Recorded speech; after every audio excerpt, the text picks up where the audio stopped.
गुप्त नवरात्रि कथा। पौराणिक कथा के अनुसार एक बार ऋषि श्रृंगी भक्तजनों को दर्शन दे रहे थे और तभी अचानक भीड़ से एक स्त्री निकलकर आई। वह स्त्री ने करबद्ध होकर ऋषि श्रृंगी से बोली कि मेरे पति दुर्व्यसनों से सदा घिरे रहते हैं, जिस कारण मैं कोई पूजा पाठ नहीं कर पाती, न ही धर्म और भक्ति से जुड़ा कोई कार्य कर पाती।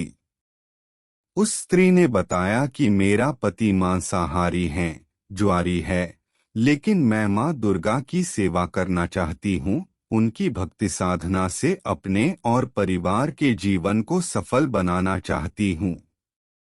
ऋषि श्रृंगी महिला के भक्तिभाव से बहुत प्रभावित हुए और उन्होंने उस स्त्री को आदरपूर्वक उपाय बताते हुए कहा कि वासंतिक और शारदीय नवरात्रों से तो आम जनमानस परिचित है, लेकिन इसके अतिरिक्त 2 नवरात्रि और भी होते हैं जिन्हें गुप्त नवरात्रि कहा जाता है। उन्होंने कहा कि प्रकट नवरात्रों में 9 देवियों की उपासना होती है और गुप्त नवरात्रों में 10 महाविद्याओं की साधना की जाती है। इन नवरात्रों की प्रमुख देवी स्वरूप का नाम सर्वैश्वर्यकारिणी देवी है। यदि इन गुप्त नवरात्रि में कोई भी भक्त माता दुर्गा की पूजा साधना करता है तो मां उसके जीवन को सफल कर देती हैं।